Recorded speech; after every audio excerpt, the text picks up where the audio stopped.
గుర్తు పెట్టుకోండి. అబ్బో తీసుకొచ్చాడులే. నాకైతే ఆ పనోడి పోస్ట్కి మేనేజర్ పోస్ట్కి పెద్ద తేడా ఏం కనిపించట్లేదు. అలాంటప్పుడు ఎందుకు మేనేజర్ పోస్టు? మా నాన్నకి చెప్పి పీకించేయమని చెప్తాను. చెప్పుకో, నాకేం భయమా? ఈ ఊర్లో మీ నాన్న కంపెనీ ఒక్కటే ఉందా ఏంటి?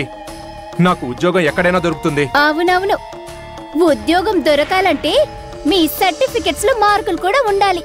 మీ మార్కులు చూస్తే పెద్ద బండి చక్రాలు. ఏయ్, నువ్వు నన్నేవేనాను? నా మార్కుల గురించి మాట్లాడావనుకో తోలు తీసి ఆరేస్తా అంటాను. మీరు మా నాన్న అనగాలేంది? నేను మీ బోర్డు మార్కుల గురించి మాట్లాడితే తప్పొచ్చిందా? ఇంకొక మాట మాట్లాడితే పళ్ళు రాలిపోతాయి. రాల్తాయి. రాత్రికి చెప్తా ఎవరి పళ్ళు రాల్తాయో, ఎవరు రాలగొడతారో అని.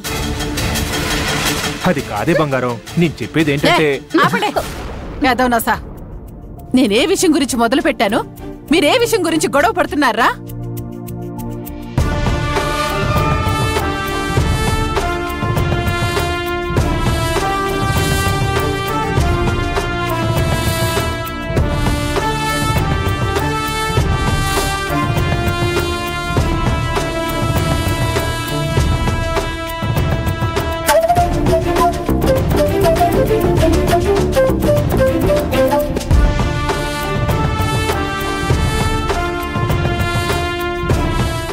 నమస్కారం అండి. హే, నువ్వెందుకు వచ్చావు ఇక్కడికి? ఇక్కడ నీకేం పని? మమ్మీ, మీరు ఆవేశపడకండి. అసలే దగ్గరలో ఎలక్షన్స్ ఉన్నాయి. మీరేమైనా నోరు జారితే ఎమ్మెల్యే గారు మీతో సారీ చెప్పించడానికి వెనకాడరు. అప్పుడు మీరే అవమానపడాల్సి వస్తుంది. అంతేనంటావా? అంతే.